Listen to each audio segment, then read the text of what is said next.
Rep Radio, an Emory production. Since 2009, our goal has been simple. We support, promote, engage, and inspire the arts community by igniting the ghost light that shines on the stages of the up-and-coming, the unsung heroes, the brilliant writers, and the dynamic designers. Our podcast breaks the fourth wall to give you an inside look at the plays and the players. Stay tuned. Rep Radio is on the air. On today's podcast, I touch base with Robin Rodriguez, local playwright, who has decided to go beyond the traditional stage reading in order to visualize a new play in progress titled A Good Place Not to Be. An earlier piece presented in the 2009 Spark Showcase brought to life the work that after life happened began to show signs of a through line in totalitarianism and reflection of power dynamics, misinformation, and relationships. So stay tuned for my conversation with Robin Rodriguez.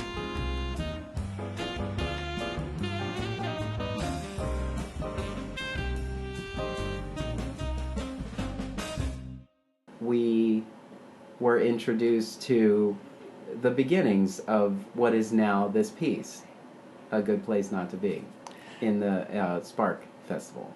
Yes, and that was 2009. So yes, this play has a very old beginning. Mm-hmm. And the Spark Festival was a one-night show put on by what was then... It was a committee of the now defunct Theater Alliance of Greater Philadelphia. Yeah. And they did that once a year, and it varied every year, but the year I did it, it was supposed to be 15 to 25-minute pieces. Mm-hmm. And a playwright organization I was involved with, PDC, Philadelphia Dramatist Center, submitted my short play based on like a thing within the membership, and then a group called Cardboard Box Initiative actually produced it, and It got chosen. This goes way, I remember that. way back. It got chosen by the committee for the Spark Festival. Yeah. And Tina Brock directed it, and it was a very short. We got it at probably right about 15 minutes. Tina Brock. Yes, Barrymore award-winning Tina Brock, and it was at that time quite absurdist. Mm-hmm. And Kate Black-Regan was in it, Kevin Meehan, and Paul Felder. And who's now a UFC fighter. Yes, went on to better things, whatever. I don't know how you want to define that. Isn't it crazy how we're tied to so many people whose, like, foundation in theater just took them to so many other places. You never know where it's going to take you. Hi, Paul Felder, we miss you. We're following you. Irish Dragon still lives. So it had this one night, and it was the people are in these three characters, well, two initially, and then the third one comes in, are in a train compartment with lots of boxes, and one of them is leaking a red fluid. And at the end of it, Simone, who ends up being the protagonist, although I don't think we're so sure about that in the short piece, ends up more or less getting kicked off the train. And there's lots of talk of the company, and the boxes are for the company. And we never find out the answer to any of that. And I never knew. She exits into what seems to be a frightening world. She looks out the train window, and there's people with hatchets and stones, but she's kind of kicked off. And so the question is, what happens next? And I never had an answer to that. So this was this standalone thing that I had done, and it was cool. I enjoyed that production a lot. But then it just sat, as many short pieces do. Yeah. And I think I looked it up, and it was probably about the fall of 2017, so maybe a year and a half or so ago. I was in between some things, and I was looking at old stuff, which is one of the ways that they have a lot of old pieces that it's like, oh, let me see if I could do something more with that. Yeah. And so I took this, I decided I wanted to find out what happens to Simone when she leaves the train. And for some reason, I thought that the land that she exited to, there would be a festival. And that was all I knew about it. And I was thinking about, like, what could I carry through? I thought it might be a detective story for a while. We find out what's in the boxes. I thought it might be a thriller for a while. I was going through, as you do, sort of all the many permutations of what this play could be. And I started thinking about Carol Churchill. And one of the things I've liked about her work is there are several of her plays where when you go from like Act 1 to Act 2 or on, it can be a completely different world, a completely different story, and sometimes a completely different style. So I took from that the freedom to let I was now calling Act 2 to be anything it needed to be. Now, as it turns out, because I thought it might be different characters, we might have a whole different way of looking at this strange world with the company that seems to be sort of dangerous and all-consuming, all-knowing, but we don't know anything about it, really. And so I wrote pages of just thoughts and ideas and snippets, and was centered a lot on this festival idea, that she exits into this strange world that's kind of merry but ominous at the same time. And then there was in the playwriting opportunity world, there was a commission op that was posted, and I knew I wouldn't get in it because I don't have the credits to really get a play commission. But for this particular year, they were using Carol Churchill, and they had prompts, like if you submitted a proposal, it had to have a certain things. And one of them was Act 2. It had to be 3 acts. And Act 2 had to be a workplace. And there were a couple of other things, but that was kind of the key thing. So I thought, well, let me just use that to help me narrow, because one of the problems with writing a play or any sort of story like this is that you have these characters and they could literally go in thousands and thousands of different ways, and it's how to pull this down to one story, or at least that's the problem for me. It's not like I don't know lots of stories. It's like I got to find one story. And so I was using that prompt to pull myself down. And so my festival became a work festival. So in Act 2, it's really just 3, I call it 3 acts, but it's really 3 scenes, the way the play is currently structured, because we go directly from one to the other. But I've kept that sort of 3-act idea just because of the way it started. So when Simone exits the train, ultimately, not quite immediately, but almost immediately, we see her in with Taz, who rules this land of Act 2, this strange land that she's landed in, and is also run by the company, because the company is everything. And so that's how the 10-year-old piece became the full-length play that I have today. Yeah. Sorry, it was a long... all that's the evolution is interesting, because we are so focused on what the finished product is, and we don't realize that sometimes these pieces come from much smaller pieces. We all know that it started out as an idea, and then the idea finds its way to be a full-length play, and then it's presented however it is. But we also know that it does have the potential, unless it's, published, has the potential to change after we've experienced it. So we are in on the ground floor, which is an exciting thing for... I think there are a lot more people who are interested in a ground floor opportunity than we might think. So seeing a piece and then learning more about where it comes from, where the idea came from, really... it always excites me, especially now, because we're looking at 10 years. Like, we had this idea, so we knew Simone was on this train, and she was interacting with 2 other people. But now, 10 years later, so much of life has happened, so much of experience has happened for you, and so much other things that you've been writing have informed this piece to be what we were able to see, what I was able to see. just a few days ago. Yeah, because I don't think I could have written this play 10 years ago. Partly as a writer, I don't think I could have written it. That's always an interesting thing to hear from a writer. It's Uh-huh. like, I had this idea, but I wasn't ready. I wasn't ready to really flesh that out, really see where it was.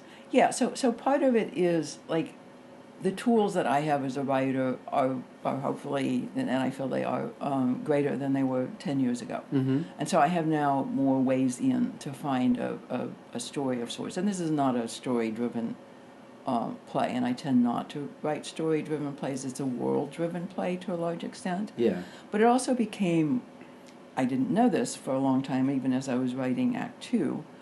I mean, I knew it vaguely, but not as much as I know now. It became a lot of a look at sort of a very totalitarian world, where there is, in this case, the company, but it's more, it could be all sorts of things. I mean, there are some corporate references, but it's really more the idea that there is this all-knowing thing that you have to believe in and obey and do whatever is going to make the company happy.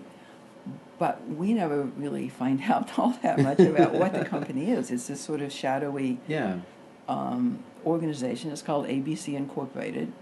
It's not like the company like the CIA. It's an actual company. That Always be closing. Yeah, and so it also took maybe the political climate of today to be like what 10 years ago I wouldn't have, not that I wasn't interested in, I'm always kind of interested in systems and why they work and why they don't work and why they fall apart and the stresses, and so totalitarianism really was a subject that I would have been interested in 10 years ago, but it wouldn't have, not in the same way that I'm looking at it today. Yeah.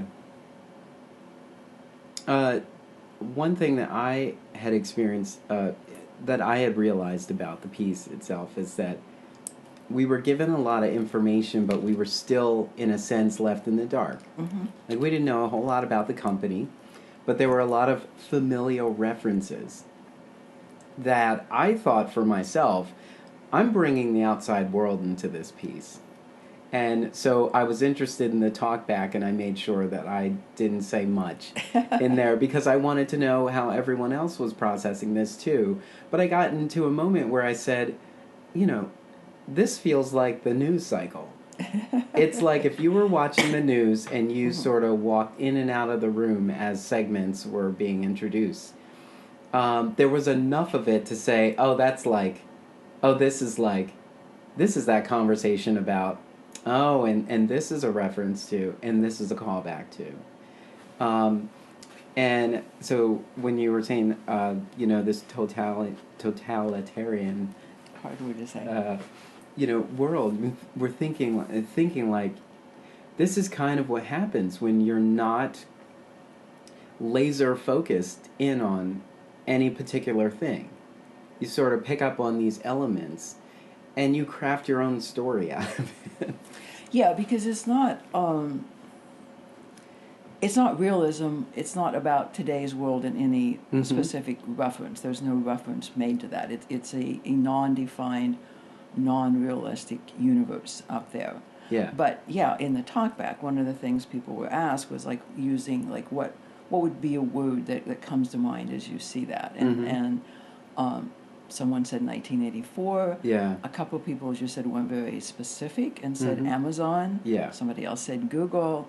So people were bringing in their own workplace references in their personal jobs or in the news cycle, and seeing that, and it's abstract enough in what the company is and what this world is, that you do. Each audience member brings in their own thing, which is both fun and kind of scary as a playwright, because I'm not... Some people will say, I don't, like, what was this about?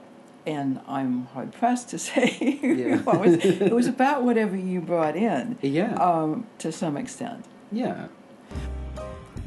If you like this episode so far, share it with your friends and enemies.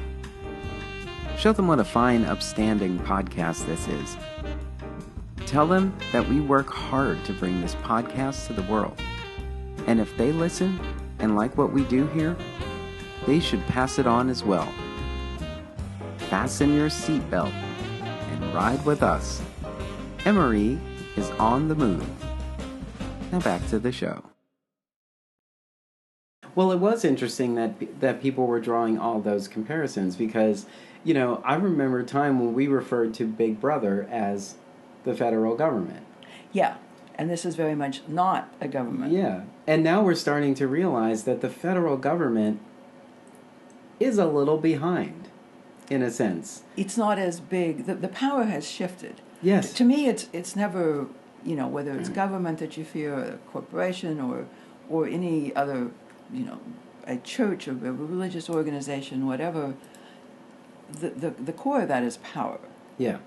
And power. This is a play about power, I guess, is maybe, but power when it reaches a certain quantity where there's not a balance of powers, but there's like this power that runs everything. Yeah. If you look through history, if you look across the globe, the ways in which that power manifests itself, it's pretty similar. It doesn't. There will be local or unique aspects to a particular power structure based on perhaps ideology or culture, but there are a lot of things that remain the same. Yeah. It's very often a cult of personality. In this case, there's Taz, who isn't actually the company Taz, who's a non-gendered, non-ethnic. The casting call on that was more or less anybody. Taz rules this land. But acts as the face. As the face of the company. There's also the tactic of changing rules and chaos. And there's a lot of chaos in Act 2, which is one of the, again, scary things as a playwright, because you put a lot of chaos out there and people are going, I don't get it, what's going on? It's like, well, chaos is a tactic, which we see very much in our current world. But if you don't know, it's really frightening to not know what you need to do to remain safe. Yeah. Because the rules, you may wake up today and the rules are different than they were yesterday, and no one sent you the memo.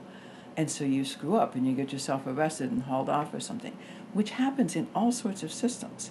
Like there's a reference at one point, because there's cell blocks, people in cells that are just off stage. Yeah.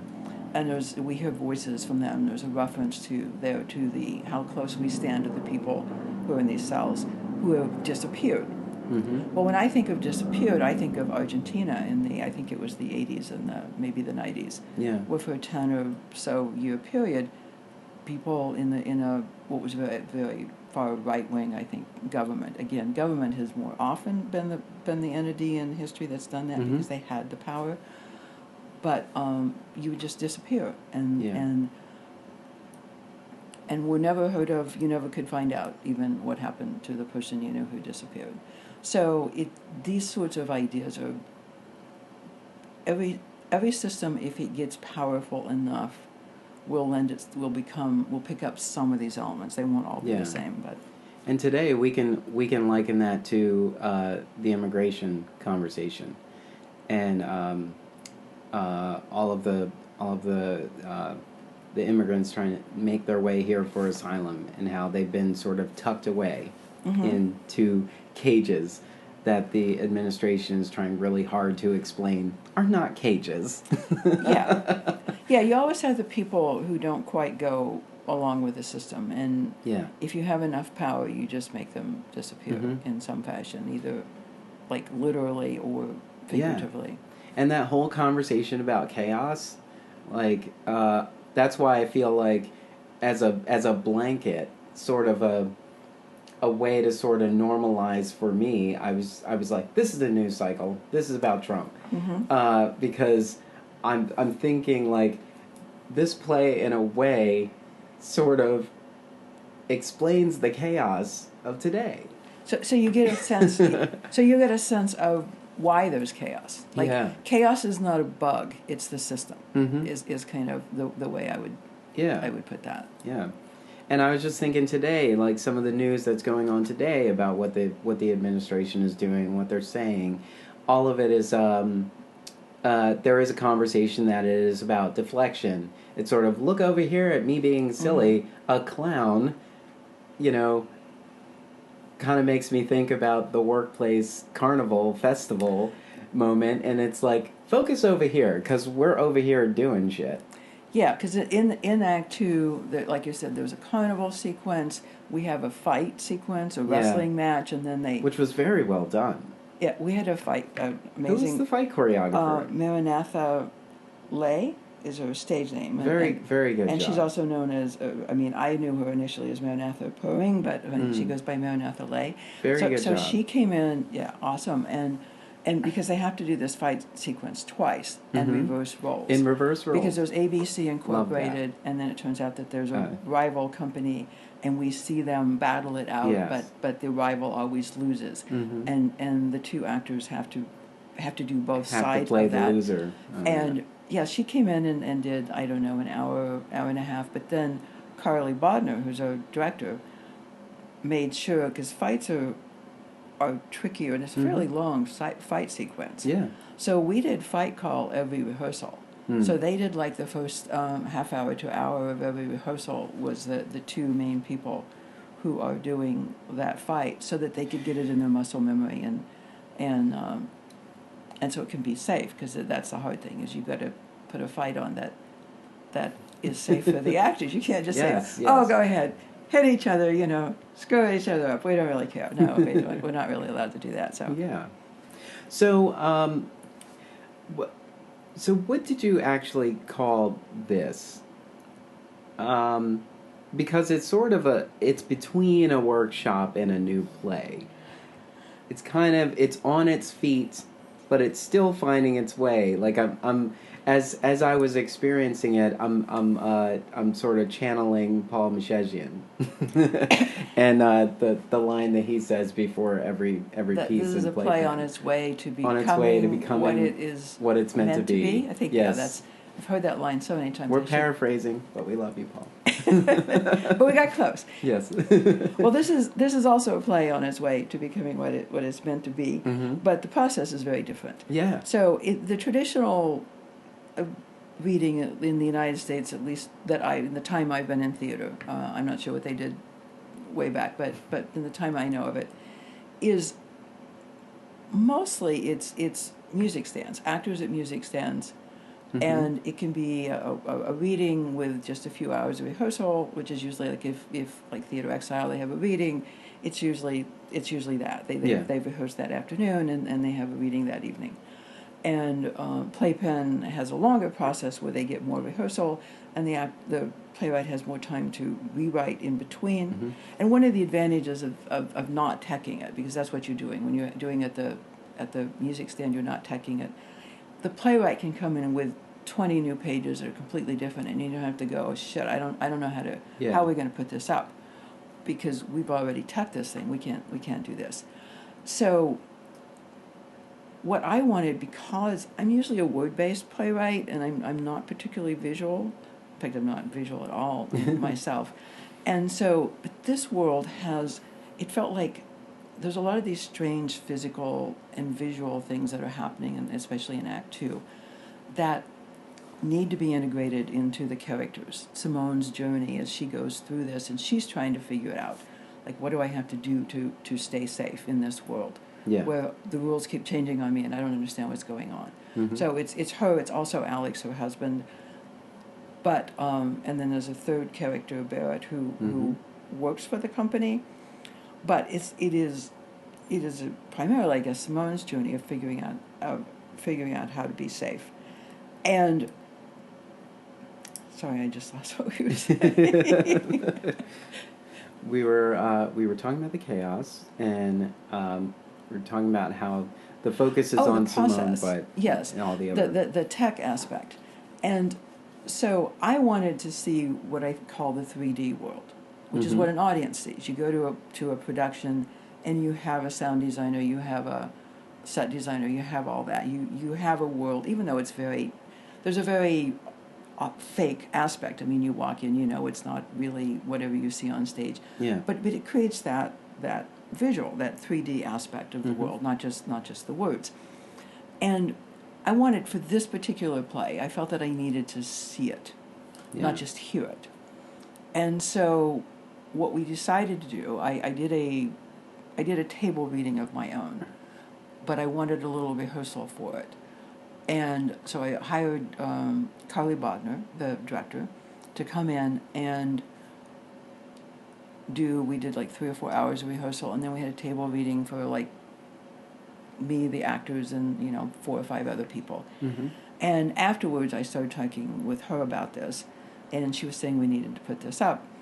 And initially we thought it might be through her company, she's co-founder of Revamp. But it turns out Revamp is on a short hiatus at the time, Mm-hmm. at the moment, but she had some time reserved at Plays and Players already in March. Yeah. This is kind of more of a fringe show. If I were choosing a place to put this, I would probably put it in the fringe. Mm. But we had this March time, and so we talked and came up with this middle of the road process. So the actors remain on book, and which means I can bring in new pages all the time. Yeah. But we hired set, costume, sound, lights, and we did about 40 to 50 hours of rehearsal. This is like close to a production, but I can bring in new pages. It lets me, and we did this over a several week period, so there's a lot of time in between. I have brought in new pages since we tacked. We had we didn't have massive numbers of cues. Mm-hmm. So far it's mostly work that if I brought something in, it didn't screw up the tech. And we're just working around that. If that becomes an issue, so far it really hasn't. I think there's one cue that we're trying to figure out, do we get rid of it and what does it mean? Because I brought in some new pages. I want to see a process like this where the playwright actually, not disrupts the piece, but sort of stops the piece to hand in new pages. Well, I have 3 new pages. It's all right. We'll be ready in a minute. Do you remember? Well, yeah, you could. There probably is a play like that out there already.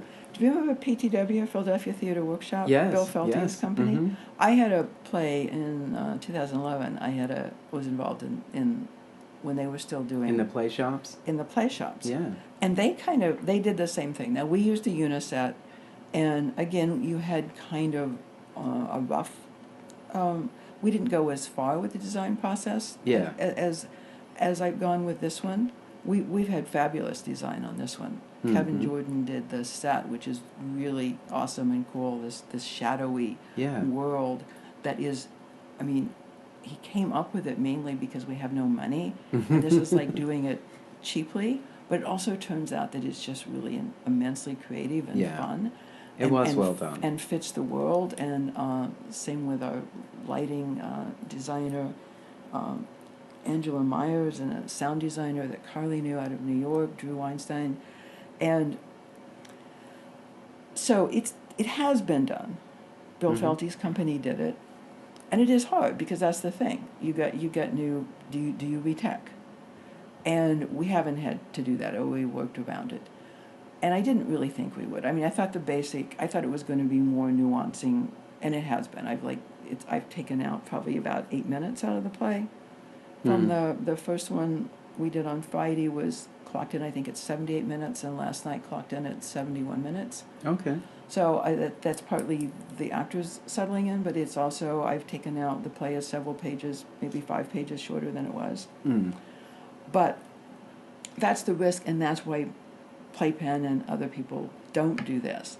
It's very expensive because you're hiring, even though we're doing it inexpensively. Yeah. But nonetheless, you're doing a lot of rehearsal, and you're hiring designers, and then you're teching, and you're doing all that stuff. But even so, the process of a play finding its way to what it is truly meant to be, does require some of that. Sometimes resource. it does. And I do think Playpen, I think a playwright in Playpen they can say, I would like to have a meeting with a set designer and discuss options and maybe have somebody draw you some sketches or something. So I think they do try to provide, because every play is different. Some plays you don't really need that. Yeah. It's a family in a in a dining room, and you don't really need to see the set to understand that world. Yeah. It's right there.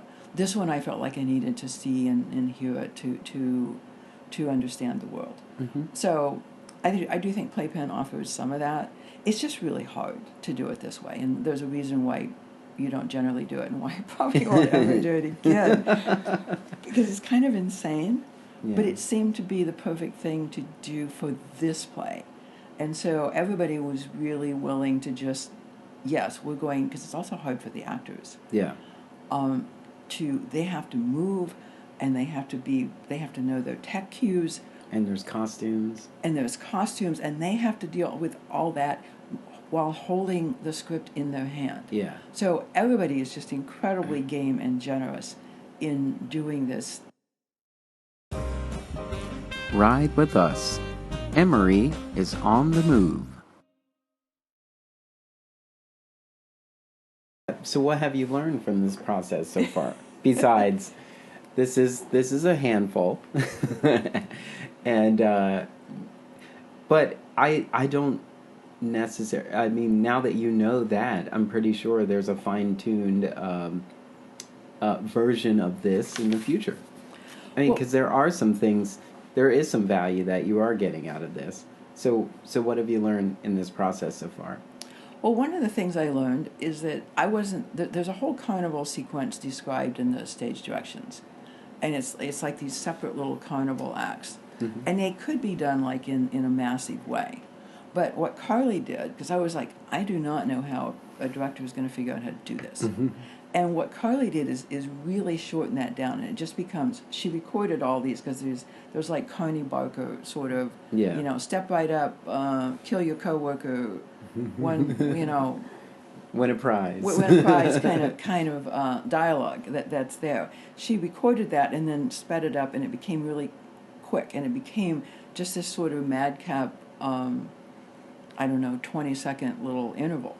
So what it told me is that can be done, mm-hmm. First of all, which I wasn't quite sure that it could be, and that it doesn't have to, because I was afraid that would stop the play. And it doesn't stop the play, it just becomes part of the chaos. And the fight sequence, on the other hand, became much longer than I expected it to be. But I came to realize that the physicality can work within this piece, mm-hmm. And it's a little bit, I guess what I'm seeing is how that physicality affects the character arcs, especially for Simone and her husband Alex. Yeah. And we've had a lot of discussion just because they're all over the place. The play is sort of tricky stylistically, and because the world changes so quickly, they oftentimes shift also. They don't know who their allegiance is to. Is it to each other? Is it to the company? And then they have to react to this physicality.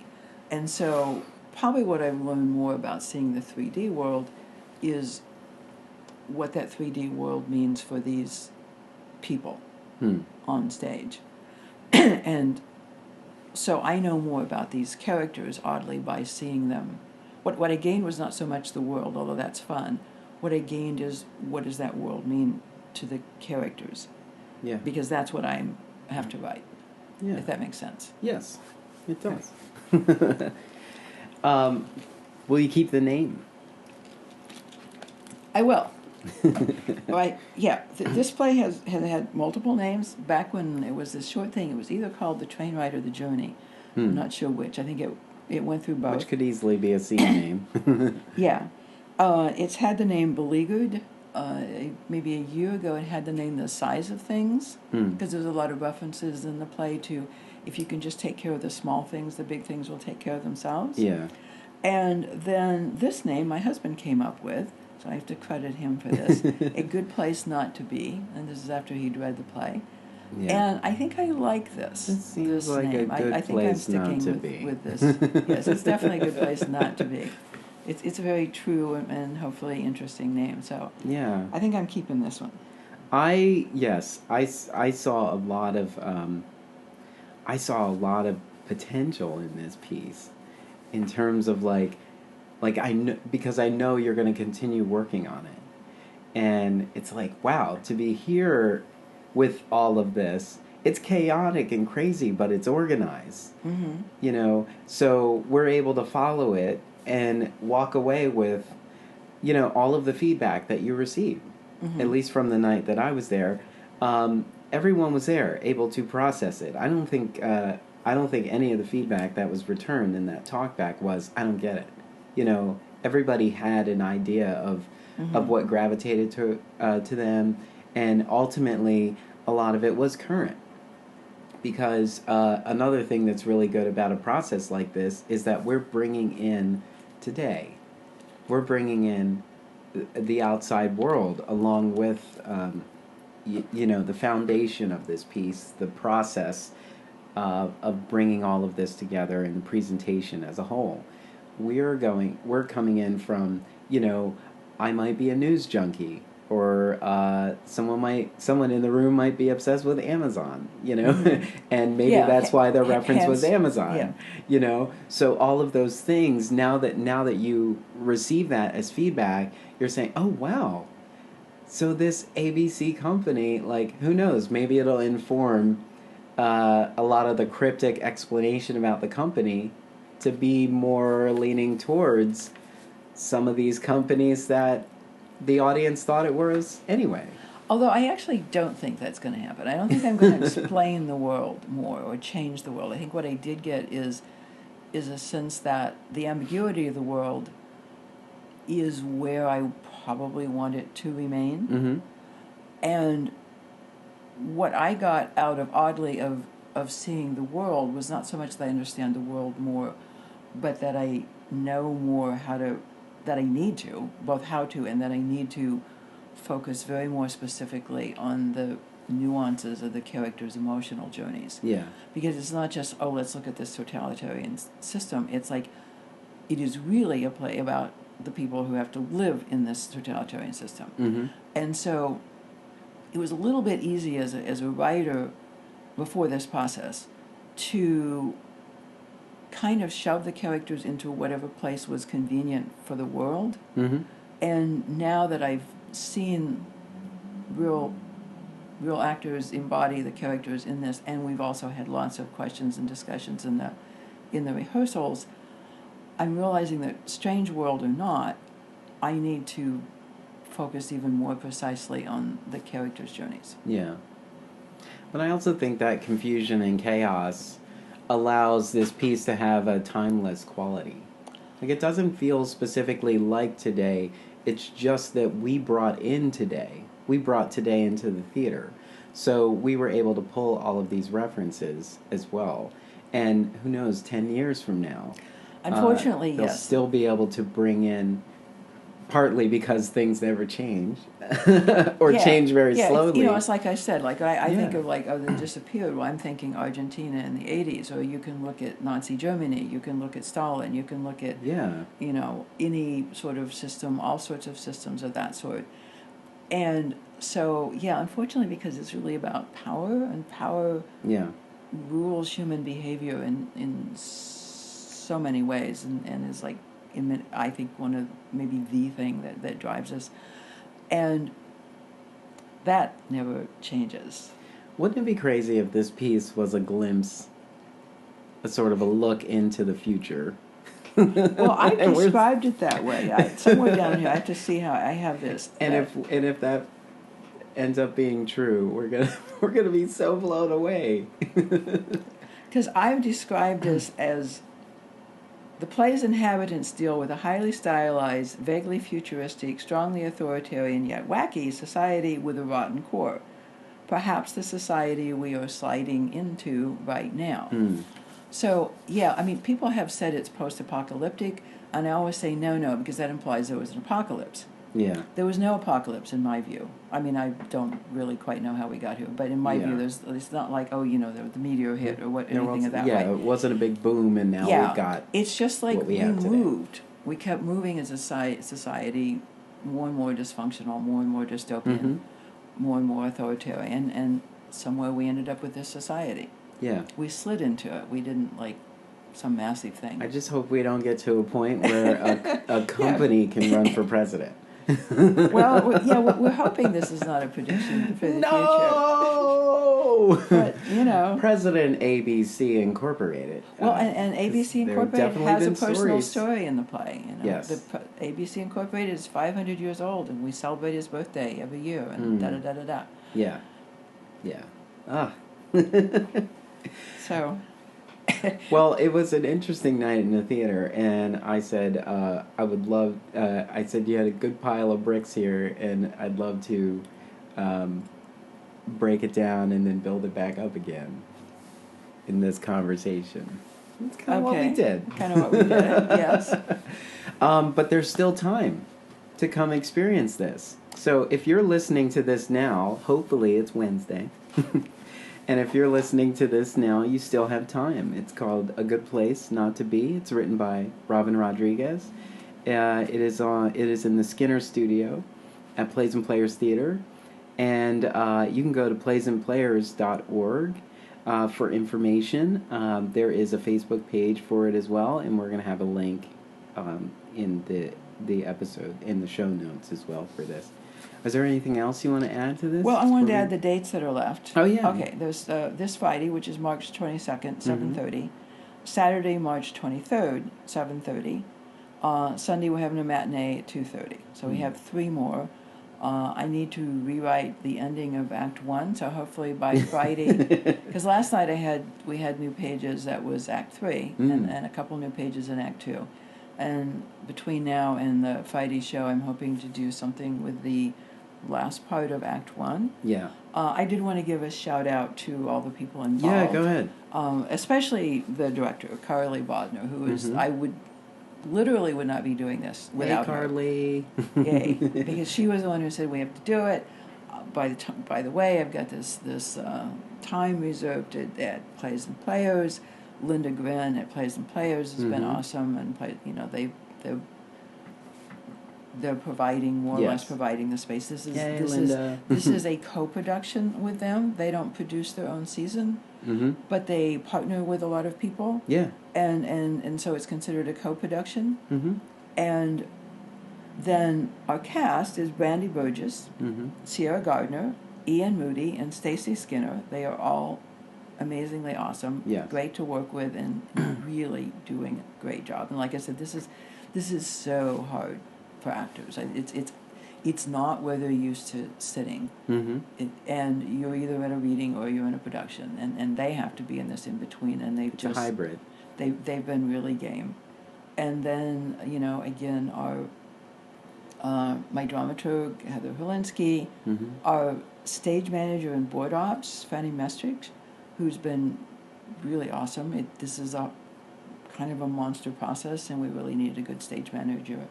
And again, everything is, we can't pay people a whole lot, so everybody's just been really just incredibly generous with their time. I mean, we're paying them, but not as much as like a full production you would expect. And then, of course, the fight choreographer, Maranatha, and Kevin Wayne Jordan, set design and costumes. He did both that shadow, that weird shadow. That was all his idea, and he created the little Ferris wheel and the gel. That was so cool. gel cells. Can't say that. And sound design, Drew Weidenstein. Lighting, Angela Myers. So it's been really exciting to work with this full team who's coming in and going, okay, this is a small thing, but we can make it into something that's really vibrant on stage. And so I'm just incredibly grateful that they're willing to do all that, and have been. It's been great. Yeah. All right. So, A Good Place Not to Be is in A Good Place to Be. Plays and Players Theater. Very clever, Plays and Players Theater. Playsandplayers.org. In the Skinner Studio on the 3rd floor. There is a bar. Yes, there's a bar. There is a bar. There's a bar. Bar. Yes. So come for a drink, stay for the show. Come for a show, stay for the drink. Whatever. Either way, come support. This is truly live theater. And Robin, thank you so much for sharing this with me. Thank you, Donnell. It's a pleasure talking to you. And I'll look forward to some more work and evolution in this piece. You'll come back and talk to me more about this. Maybe. And other works you've got coming. Cool. Thank you. All right. Thanks a lot. This was truly a pleasure. Thanks. Rep Radio continues to be inspired by our community and listeners like you. We are proud to be an Emory production. Visit us online at em3ry.com. Ride with us. Emory is on the move.